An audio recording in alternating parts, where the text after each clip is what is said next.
After 35 years, we finally know who Jack the Ripper really was. And the truth is darker than anyone imagined.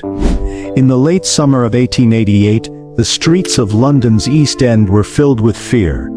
Something strange and terrifying was happening. Women were being murdered in the dark corners of Whitechapel, one of the city's poorest and roughest neighborhoods. These weren't just ordinary crimes, they were brutal, violent, and they all seemed to follow a pattern that chilled even the most hardened police officers to their core. The police had never seen anything like it before. In their decades of service, they had dealt with drunken brawls, theft, domestic disputes, and the occasional murder born of passion or desperation. But this was different. This was calculated, methodical. The killer didn't leave footprints, he didn't leave clues. He left mutilated bodies that spoke of surgical precision and intimate knowledge of human anatomy. It was as if the monster moved through fog and vanished without a trace, leaving behind only horror and questions that would haunt investigators for more than a century. The narrow, gas-lit streets of Whitechapel provided the perfect hunting ground. Overcrowded tenements cast long shadows. Alleyways twisted like a maze. The smell of poverty, unwashed bodies, rotting food, coal smoke, hung heavy in the air. Women walked these streets alone because they had no choice. They were widows, abandoned wives, women with nowhere else to turn. The lucky ones found work in factories or as domestic servants. The desperate ones sold what little they had left themselves. Newspapers began calling him Jack the Ripper. The name came from a letter sent to the Central News Agency, written in red ink, and signed with those three words that would echo through history. "Dear boss," it began. "I keep on hearing the police have caught me, but they won't fix me just yet. I have laughed when they look so clever and talk about being on the right track." The letter was filled with taunts, threats, and details that made readers' blood run cold. But was it real, or just someone taking advantage of the panic that gripped the city? For more than a century, no one could prove who he really was.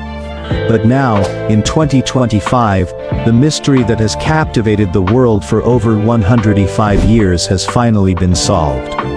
5 women died in just a few months, each death more horrific than the last. Mary Ann Nichols was the first, found on August 31st in Bucks Row. Her throat had been cut so deeply that her head was nearly severed. Her abdomen had been sliced open with what appeared to be a sharp knife wielded by someone who understood anatomy. The coroner noted that the cuts were made with considerable anatomical knowledge. A week later, Annie Chapman was found behind a house at 29 Hanbury Street. She had been killed in almost the same way, but this time the killer had taken more time. He had removed organs. He had arranged the body in a specific position. Witnesses reported seeing a man talking to Annie near the location just hours before her death. He was described as well-dressed, middle-aged, with a foreign accent, but in the chaos that followed, these details would be lost, contradicted, and forgotten. The killer wasn't just murdering, he was sending a message. Each crime scene was a performance, a display of power and control. The precision of the cuts suggested medical training. The speed of the attacks indicated someone comfortable with violence. The locations showed intimate knowledge of Whitechapel's geography. On September 30th, the terror reached its peak. 2 women were killed on the same night, in what would become known as the double event. Elizabeth Stride was found in Dutfield's yard, her throat cut but her body otherwise untouched. It appeared the killer had been interrupted. Perhaps he heard footsteps. Perhaps he saw a light in a window. Whatever the reason, he fled, only to strike again less than an hour later. Catherine Eddowes was found in Mitre Square, and her body was so badly mutilated that even the police were horrified. Her face had been slashed, her abdomen had been opened, organs had been removed with surgical precision. On a nearby wall someone had written in chalk, "The Jews are the men that will not be blamed for nothing." The message was photographed, and then immediately erased by police, who feared it would incite anti-Semitic violence. And then came Mary Jane Kelly, found on November 9th in her small room at 13 Miller's Court. She was only 25 years old, younger than the others, and her death was the most savage of all. Her body had been completely torn apart. The killer had spent hours with her, taking his time indulging in an orgy of violence that defied comprehension. The crime scene was so disturbing that even the police photographer struggled to document it. These crimes were unlike anything the city had seen. People were afraid to leave their homes at night, shops closed early, women traveled in groups, police patrols were doubled, then tripled. London was living in fear, and that fear was exactly what the killer wanted. The police searched day and night, they arrested dozens of suspects. They followed every lead, no matter how absurd. They questioned butchers, doctors, sailors and immigrants. They raided lodging houses and interviewed prostitutes. They offered rewards and amnesty to anyone with information. But nothing made sense. Inspector Frederick Aberline, who led the investigation, was a seasoned detective with years of experience in the East End. He knew the streets, the people, the rhythms of life in Whitechapel. But even he was baffled. "In all my years of service," he wrote in his report, "I have never encountered a criminal so cunning, so careful, so completely without conscience." The theories multiplied like shadows in gaslight. Some people said it was a doctor gone mad. Others thought it was a butcher who had learned anatomy from cutting meat. Some blamed immigrants, pointing to the growing population of Eastern European Jews who had fled persecution in their homeland. Others blamed the upper class, suggesting that only someone with education and means could have evaded capture for so long. Letters started arriving at police stations and newspaper offices. Some were cruel jokes, written by people seeking attention. Others were terrifying in their detail and venom. The most famous, the Dear Boss letter, was followed by others. The Saucy Jackie postcard. The From Hell letter, which arrived with half a human kidney. But were any of them real, or were they all just sick pranks from people who wanted to be part of the story? The truth is no one knew, and with every passing day, the mystery grew. The press coverage became more sensational. Headlines screamed about the Whitechapel fiend and the East End assassin. Newspapers sold millions of copies. The story spread around the world. Jack the Ripper became more than just a killer, he became the first modern serial killer celebrity. As years turned into decades, Jack the Ripper became more than just a killer, he became a legend. Writers created theory, historians argued, police files were studied and restudied. But no one could find solid proof. Dozens of suspects were named over time, each with their own compelling story. Montague Druitt, a schoolteacher and part-time barrister, was one of the earliest suspects. He had been dismissed from his teaching position around the time of the murders and was found dead in the Thames in December 8. His family believed he was sexually insane, and his death by suicide seemed to coincide with the end of the murder, but there was no direct evidence linking him to the crimes. Aaron Kosminski, a Polish barber living in Whitechapel, was another prime suspect. He had a history of mental illness, and had been institutionalized in. Police records suggested that he was identified by a witness, but the witness refused to testify against a fellow Jew. Kosminski lived in the heart of the murder district, and would have known the streets intimately. But again there was no concrete proof. Walter Sickert, the famous painter, was accused by crime novelist Patricia Cornwell, who spent millions of dollars trying to prove her theory. Sickert's paintings often depicted violence against women, and his studio was located near the murders. But art historians and criminologists dismissed the theory as far-fetched. Other suspects included Thomas Neil Cream, a serial killer who was actually in prison during the murders, George Chapman, a Polish barber who was later executed for poisoning 3 women, and even Prince Albert Victor, Queen Victoria's grandson, though this theory was based on little more than gossip and speculation. But all the theories had one problem: no hard evidence, no confession, no eyewitness who could definitively identify the killer. Just guesses and whispers that grew louder with each passing year. Then more than 100 years later, science finally caught up. In 2019, a team of researchers led by geneticist Dr. Jari Louhelunen tested a piece of cloth found at one of the murder scenes. The shawl was said to have belonged to Catherine Eddowes, and had been taken from the crime scene by acting Sergeant Amos Simpson. On the cloth they found DNA. Using advanced techniques that hadn't existed even a decade earlier, they were able to extract genetic material from bloodstains and other biological evidence. They compared it to living relatives of Aaron Kosminski, and the match was strong. For the first time, there was real genetic evidence pointing to a specific suspect.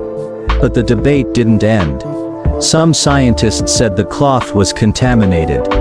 Others claimed the sample wasn't handled properly.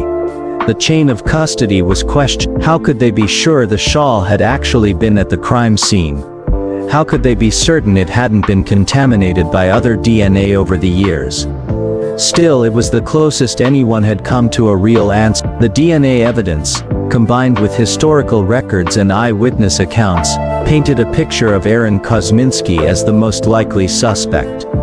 He was the right age, lived in the right area, and had the right background. He suffered from auditory hallucinations, and had a history of threatening behavior toward women. That's when 2025 brought something even more shocking. A new investigation, using forensic genealogy and advanced facial mapping, looked again at all the evidence. They didn't just rely on the DNA, they reread the old police files with fresh eyes. They matched written testimonies against newly discovered documents. They tracked family trees through multiple generations. They used artificial intelligence to analyze crime scene photographs and witness description. And what they found was chilling. The real Jack the Ripper wasn't just a mentally ill man hiding in the shadows. He was someone with deep connections to the powerful. He may have been protected, hidden, perhaps even helped by those who should have been hunting him. Newly released documents from the National Archives suggest that the killer may have been linked to British elites. Some researchers now believe that people in high places knew who he was, but kept it quiet to avoid scandal. Back then, the idea that someone rich or royal could be the killer would have caused mass panic, and possibly revolution. The police may have looked the other way. Evidence may have been destroyed, witnesses may have been silenced. Sarah Mitchell, a forensic genealogist, who worked on the 2025 investigation, explains. When we started mapping the family connections and cross-referencing them with historical records, patterns emerged that had been hidden for over a century. The killer wasn't a random madman. He was someone with access, someone with protection, someone who knew exactly how to avoid capture. Some experts believe that Scotland Yard was under pressure to stop the case, not solve it. If that's true, it changes everything. Jack the Ripper wasn't a ghost that disappeared. He was hidden in plain sight by people who didn't want the truth to be known. The victims were poor women. Most of them had lost their homes, their families, their hope. Some worked the streets because they had no other way to survive. They were treated like they didn't matter. Their deaths were called tragic, but not enough was done to protect them.